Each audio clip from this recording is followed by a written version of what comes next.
जय श्री सीताराम। श्री रामचरितमानस अयोध्या कांड सोरठा 301।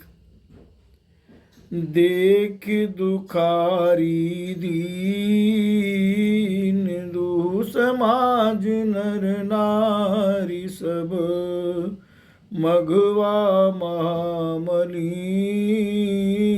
मुए मारी मंगल चेतरा।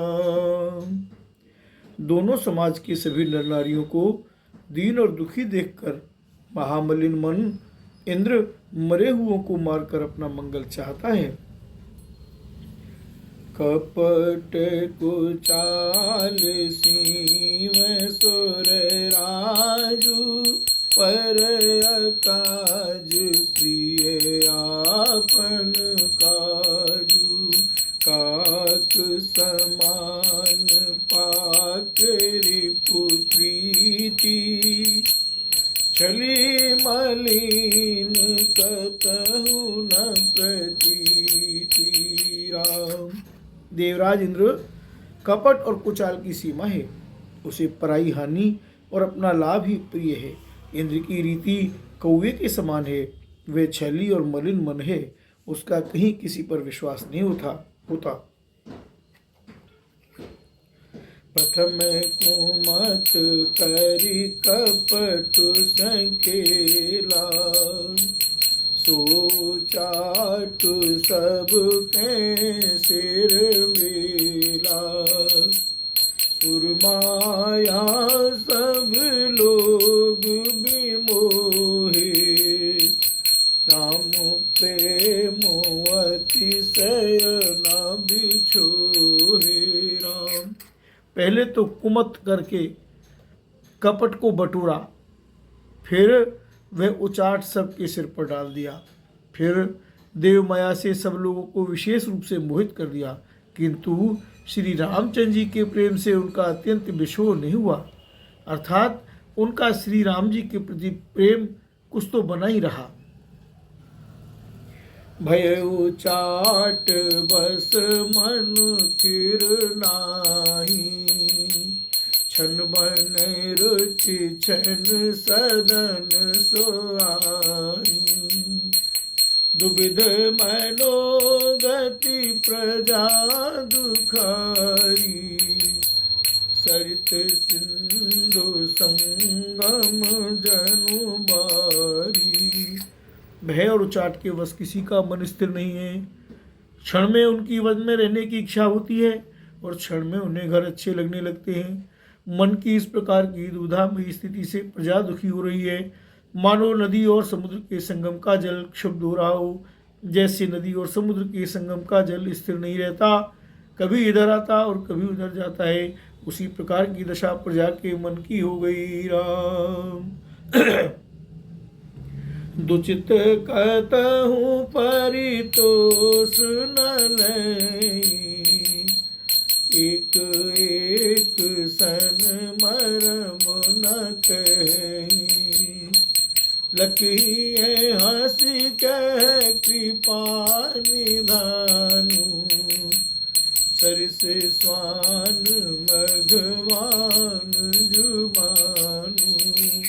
चित्त दो तरफा हो जाने से वे कहीं संतोष नहीं पाते और एक दूसरे से अपना मर्म भी नहीं कह सकते। कहते कृपानिधान श्री रामचंद्र जी ये दशा देखकर हृदय में हंसकर कहने लगे, कुत्ता इंद्र और नवयुवक यानी कामी पुरुष एक सरीखे एक ही स्वभाव के हैं।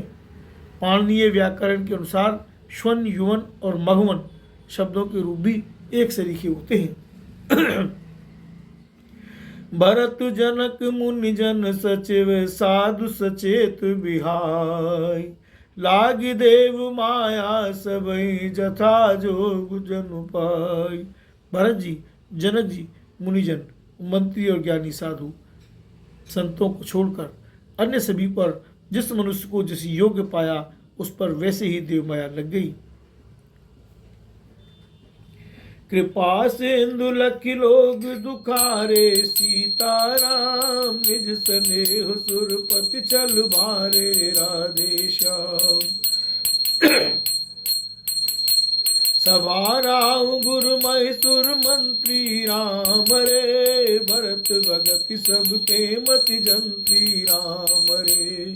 कृपा सिंधु श्री रामचंद्र जी ने लोगों को अपने स्नेह और देवराज इंद्र की भारी इच्छा से दुखी देखा। सभा राजा जनक गुरु ब्राह्मण और मंत्री आदि सभी की बुद्धि को भरत जी की भक्ति ने कील दिया। राम ही चितवत चित्र लिखे से राम हरे, सकुचत बोलत बचन सिखे से राम रे।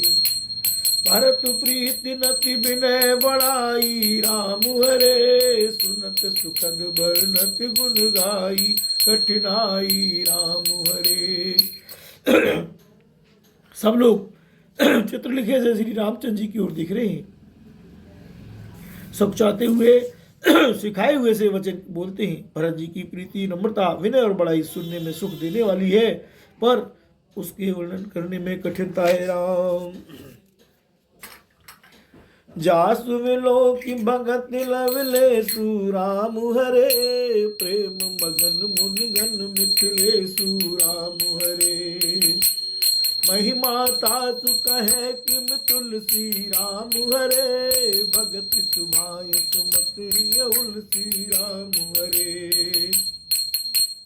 आप छोट महिमा बढ़ जानी राम हरे, कवि कुल कान मान सकुचानी राम हरे।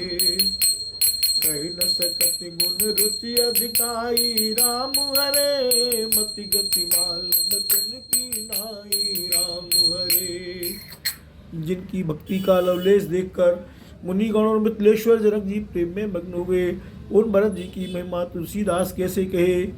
उनकी भक्ति और सुंदर भाव से कवि के हृदय में सुबुद्धि उलस रही है, विकसित हो रही है, परंतु वह बुद्धि अपने को छोटी और भरत जी की महिमा को बड़ी जानकर कवि परंपरा की मर्यादा को मानकर सुक्षा गई।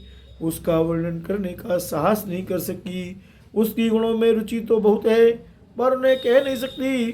बुद्धि की गति बालक के उचनों की तरह हो गई, वह कुंठित हो गई। राम भरत बिमल जसु बिमल विदु, सुमति चकोर कुमार। उदित बिमल जन हृदय नभो, एकटक रही निहार।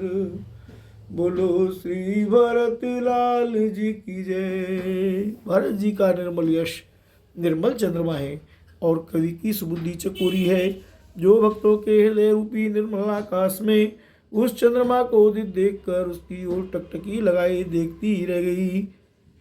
तब उसका वर्णन कौन करे। श्री रामचरितमानस अयोध्या कांड दोहा संख्या 303। आज की कथा को यही विराम देते हैं। जय जय श्री सीताराम।